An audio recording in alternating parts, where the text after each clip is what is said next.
नमस्कार दोस्तों, स्वागत है आप सभी का super coaching IAS by text book में। दोस्तों, आप लोगों ने कुछ दिन पहले सुना होगा इंडिया बांग्लादेश के बीच में फ्रेंडशिप पाइपलाइन जो कि डीजल कैरी कर रहा है उसका उद्घाटन हुआ था और हमने वीडियो भी बनाया था। और आप में से काफी लोगों ने कमेंट में कहा भी सर क्या जरूरत है, क्यों बांग्लादेश पर हम खर्चा कर रहे हैं, हमने ही लोन दिया था जिसके द्वारा ये पाइपलाइन बना था, तो क्यों ये लाइन ऑफ क्रेडिट ऑफर करें, क्या जरूरत है बांग्लादेश के साथ रिश्ते अच्छे करें। दोस्तों, इंटरनेशनल रिलेशंस में अगर आपका पार्टनर अच्छा हो तो जेनरोसिटी रेसिप्रोकेट की जाती है। रिसेंटली शेख हसीना जी, जिनके रिजीम में इंडिया बांग्लादेश काफी नजदीक आ रहे हैं और ये बहुत जरूरी है। ये दोनों देश उभरते हुए देश हैं। साउथ एशिया में यदि दो स्टेबल कंट्रीज इस वक्त हैं जो तेजी से ग्रो कर रहे हैं, वो इंडिया और बांग्लादेश हैं। और ये दोनों कंट्रीज अगर मिल के आगे बढ़े तो कहीं ना कहीं साउथ एशियन इकोनॉमी को रिवाइव कर सकते हैं। शेख हसीना जी के रिजीम में बांग्लादेश ने कहा है कि चट्टग्राम और सिलहट पोर्ट दोनों हम इंडिया को ऑफर करते हैं, जिसके द्वारा नॉर्थ ईस्ट के डेवलपमेंट के लिए इंडिया उसका इस्तेमाल करे। तो दोस्तों, ये एक तरफ तो कहीं ना कहीं नॉर्थ ईस्ट की जो इकोनॉमी है उसको भी एक नई मजबूती, एक नई बुलंदी मिलेगी। साथ ही साथ एक बहुत बड़ा प्रॉब्लम है चाइना का एग्रेशन, जो चिकन स्नेक के इर्द गिर्द में होता आया है, और वो चिकन स्नेक का प्रॉब्लम कैसे सॉल्व हो सकता है उस पर भी बात करेंगे। साथ ही साथ हम और भी सिलीगुड़ी कॉरिडोर के सिवा और भी एक कॉरिडोर है जिसकी डिमांड इंडिया करता है बांग्लादेश से, जो कि चिकन स्नेक के प्रॉब्लम को हमेशा के लिए सॉल्व कर देगा। क्या उस तरफ हम कभी बढ़ पाएंगे, उस पर भी चर्चा करते हैं आज के इस क्लास में। दोस्तों, आप देख सकते हैं न्यूज में है Bangladesh PM Hasina offers India to use Chattogram and Sylhet port.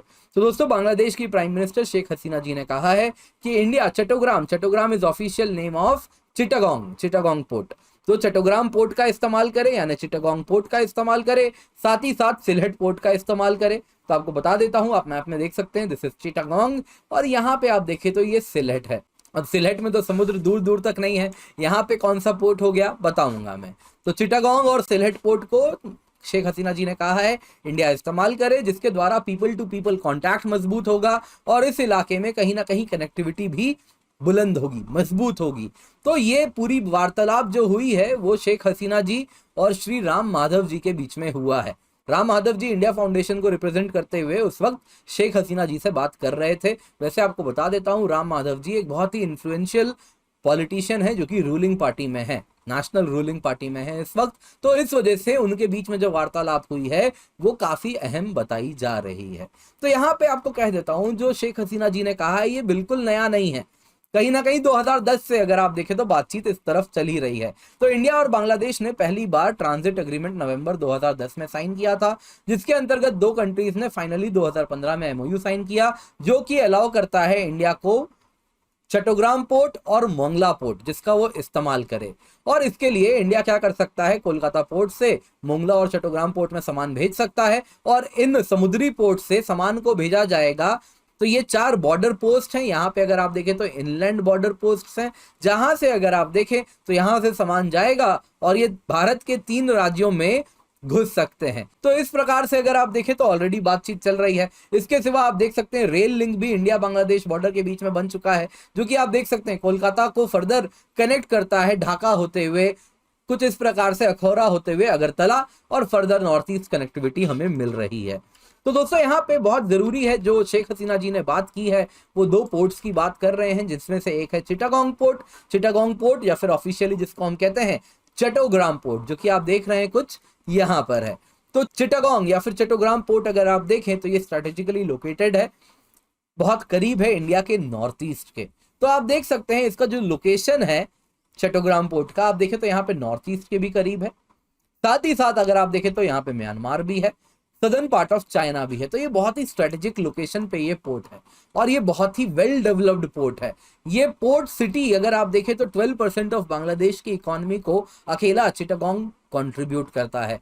इसके सिवा बांग्लादेश के इंडस्ट्रियल आउटपुट को 40% चिटागोंग जनरेट करता है। 80% ऑफ इंटरनेशनल ट्रेड चिटागोंग के द्वारा होता है और 50% ऑफ गवर्नमेंट रेवेन्यू चट्टग्राम के द्वारा आ रही है। तो बहुत ही बड़ा पोर्ट है, बहुत ही वेल डेवलप्ड पोर्ट है, बांग्लादेश की इकोनॉमी को ड्राइव कर रहा है ये पोर्ट। तो ये पोर्ट सिटी क्योंकि अपनी स्ट्रेटेजिक लोकेशन भी इंजॉय करता है, नॉर्थ ईस्ट इंडिया के भी करीब है, साथ ही साथ अगर आप देखें म्यांमार भी है, थोड़ी दूर पे नेपाल भूटान भी है और साउथ वेस्ट चाइना भी है।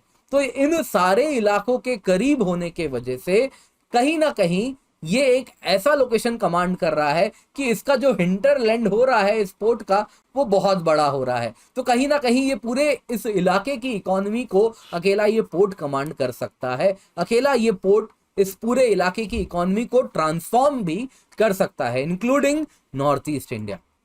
दूसरा है दोस्तों सिलहेट पोर्ट, जिसकी बात शेख हसीना जी ने की है। तो उन्होंने कहा है कि सिलहेट पोर्ट भी इंडिया इस्तेमाल करे। दोस्तों आपको बता देता हूं, सिलहेट लैंड बेस्ड पोर्ट है। तो ये अगर आप देखें सुरमा नदी के तट पर बसा है सिलहेट, एंड इसके चारों तरफ अगर आप देखें तो खासी, जैंतिया और त्रिपुरा हिल्स हैं। 3 हिल्स के बीच में सिलहेट है। तो यहाँ पे 2 इंपॉर्टेंट लैंड पोर्ट है, एक है तामाबिल लैंड पोर्ट, दूसरा है शियोला लैंड पोर्ट। तामाबिल लैंड पोर्ट अगर आप देखें तो ये इसको जोड़ता है सिलहेट को शिलोंग से, कुछ इस प्रकार। और दूसरा पोर्ट जो मैंने आपको बताया दैट इज शियोला लैंड पोर्ट, वो अगर आप देखें तो वो सिलहेट को करीमगंज से जोड़ता है जो कि असम में है। तो इस प्रकार से सिलहेट पोर्ट भी एक लैंड पोर्ट है जो कि कहीं ना कहीं चिटागोंग से आने वाले सामान को फर्दर इंडिया हम दूसरे रास्तों से भेज सकते हैं, मेघालय भी और साथ ही साथ असम भी। तो इसका फायदा ये हो रहा है दोस्तों कि ये जो सिलीगुड़ी कॉरिडोर है जो कि पतला सा चिकन स्नैक है, जो कि आप यहाँ पे देख रहे हैं इस वक्त, जिसको चिकन स्नैक कहा जाता है, जिसे सिलीगुड़ी कॉरिडोर, इस पर कहीं ना कहीं नॉर्थ ईस्ट इंडिया की कनेक्टिविटी के लिए हम डिपेंडेंसी अपनी कम कर दे रहे हैं। लगभग कहीं ना कहीं बांग्लादेश के द्वारा सामान भेज सकते हैं, तो कहीं ना कहीं सिलीगुड़ी कॉरिडोर पर डिपेंडेंस हमारी कम होगी। एट द सेम टाइम हमने और भी चिकन स्नैक चैलेंज को सॉल्व करने के लिए वाटर ट्रांसपोर्ट का बड़ा अच्छा इस्तेमाल किया है। आप देख सकते हैं कुछ इस प्रकार से कोलकाता से जहाज चलता है, फिर इंडो बांग्लादेश प्रोटोकॉल रूट पर वो चलता है, फिर यहाँ पर वो 2 पार्ट में टूटता है। तो 2 रूट्स हैं, एक है कुछ इस प्रकार से सिराजगंज होते हुए धुबरी के द्वारा ब्रह्मपुत्रा नदी पे जाना, दूसरा अगर आप देखें तो वो इस प्रकार से same Indo Bangladesh protocol root का इस्तेमाल करते हैं। और यहाँ से अगर आप देखें तो वो फर्दर कुछ इस प्रकार से यहाँ से होते हुए करीमगंज होते हुए असम एंटर करते हुए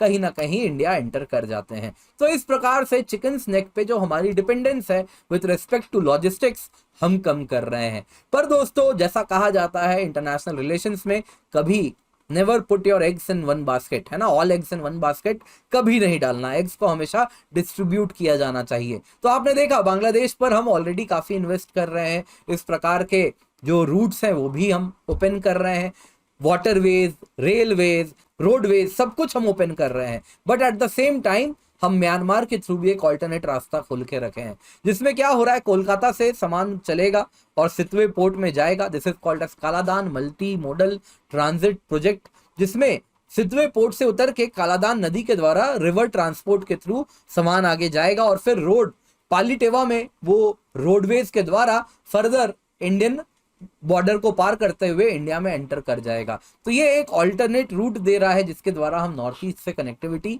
बना के रखते हैं। बट अगेन दोस्तों चिकन स्नैक चैलेंज काफी बड़ा चैलेंज है, ये सारे सॉल्यूशंस तो हैं ही, लेकिन अब वक्त आ गया है जब बांग्लादेश के साथ हमारे रिश्ते सुधरे तो कहीं ना कहीं हम तेतुलिया कॉरिडोर की भी बात करें। तो ये क्या है दोस्तों, ये प्रपोज 4 to 6 किलोमीटर लंबा पैसेज है जो कि आप देखें तो नॉर्थ दिनाजपुर डिस्ट्रिक्ट को जलपाईगुड़ी डिस्ट्रिक्ट से जोड़ेगा। कहां पर है आपको बता देता हूं। तो आप देख सकते हैं दोस्तों दिस इज वेस्ट बंगाल, यहाँ पे आप देख सकते हैं दोस्तों दिस इज दार्जिलिंग, और यहीं पर आप देखें तो ये निकलता है नेपाल और बांग्लादेश के बीच में, यहाँ पे बसा है सिलीगुड़ी कॉरिडोर। तो यहाँ पे अगर मैं इसको जूम करूं, इतने इलाके को अगर मैं जूम करूं तो आप देख सकते हैं दिस इज उत्तर दिनाजपुर, और यहाँ पे आप देखें तो जलपाईगुड़ी बीच में बांग्लादेश है। इसको जूम करूं नॉर्दर्न पार्ट तो ये कुछ ऐसा आ जाएगा, आप देख सकते हैं। तो दिस इज उत्तर दिनाजपुर या फिर नॉर्दर्न दिनाजपुर, और यहाँ पे जलपाईगुड़ी, और इसके बीच में इंडिया का एक कहना है कि हमें ट्रांजिट कॉरिडोर दें जिसके द्वारा जो लैंडवेज है, आप देख सकते हैं रोडवेज किस प्रकार से सिलीगुड़ी होते हुए नॉर्थ ईस्ट जाते हैं, तो वो ना हो, इसके जगह हम इस प्रकार से सीधा जलपाईगुड़ी चले जाएं।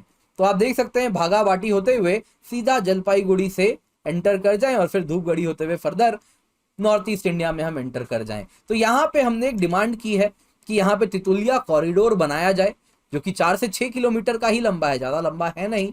और इससे क्या होगा, एक पैसेज मिलेगा जो कि नॉर्थ दिनाजपुर को जलपाईगुड़ी से जोड़ देगा, और इस तरीके से 84 किलोमीटर का हम ट्रैवल डिस्टेंस अपना कम कर देंगे, नंबर 1। तो यहाँ पे अक्सर होता यूं है, सिलीगुड़ी कॉरिडोर में काफी ज्यादा ट्रक्स वगैरह लगे रहते हैं, इनको इंतजार करना पड़ता है, यहाँ पे बहुत ज्यादा अगर आप देखें तो ट्रैफिक जैम होता है, तो वो नहीं होगा।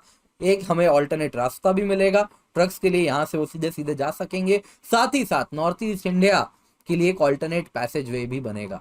तो जरूरी है बांग्लादेश के साथ रिश्ते मजबूत हों, जिसके द्वारा हम तितुलिया कॉरिडोर, जिस पर ऑलरेडी काफी ज्यादा बात हो रही थी लैंड बाउंड्री अग्रीमेंट के दौरान, तो वो वापस से फोरफ्रंट पे डिस्कशन आए। तो बहुत जरूरी है कि शेख हसीना जी के ही लीडरशिप में कहीं ना कहीं ये ऑप्शन है कि वो ये ऑल्टरनेटिव देती हैं कि इंडिया बांग्लादेश के रिश्ते इतने मजबूत हो जाएं कि हम इस तरफ मूव कर पाए और तितुलिया कॉरिडोर को अंजाम भी दे पाए। तो कहीं ना कहीं ये फाइनल एश्योरेंस होगा। काफी ज्यादा अगर आप देखें तो इंडिया बांग्लादेश के बीच में करीब जब क्लोजनेस होगा तो ही ये भी कहीं ना कहीं रिफ्लेक्ट हो पाएगा, ये आउटकम आ पाएगा, और चाइना का जो चैलेंज है सिलीगुड़ी कॉरिडोर में, उसको एड्रेस भी ये कर पाएगा। दोस्तों आज की क्लास पसंद आई होगी तो लाइक जरूर कीजिएगा। आप टेलीग्राम चैनल पर जुड़ सकते हैं, जहाँ पे आपको पीडीएफ अपडेट्स मिल जाएंगे। साथ ही साथ नवरात्रि सेल हम रन कर रहे हैं, तो इसके अंतर्गत केवल 23,999 रुपए में आपको मिल रहा है 18 महीने का सब्सक्रिप्शन। साथ साथ 1 लाख रुपए आप जीत सकते हैं, वैष्णो देवी दर्शन ट्रिप भी आपको मिल सकता है। तो अगर आप इस वक्त सब्सक्रिप्शन लेते हैं 31 मार्च तक, 1 साल या उससे अधिक की अवधि का सब्सक्रिप्शन लेते हैं, और अगर आप यूपीएससी सीएससी 2023 प्रीलिम्स क्लियर करते हैं, तो आपको 1 लाख रुपए मिल सकते हैं, अगर आप स्टेप 3 जिसमें आप अपनी यूपीएससी जर्नी हमारे साथ शेयर करते हैं तो। इसके सिवा दोस्तों इस कीमत पर 23,999 रुपए में आपको 18 महीने के लिए GS course, optional course, subject course, CSAT course मिल रहे हैं, हिंदी इंग्लिश में कोर्स मिल रहा है। आज आखिरी दिन है, ये मौका अपने हाथ से जाने ना दें। सुपर टीचर्स के द्वारा बनाया गया कोर्स भी आपको मिलता है। बाकी मेरी डेली लाइव क्लासेस में जरूर जुड़े और हमारे चैनल को सब्सक्राइब करना बिल्कुल भी ना भूलें।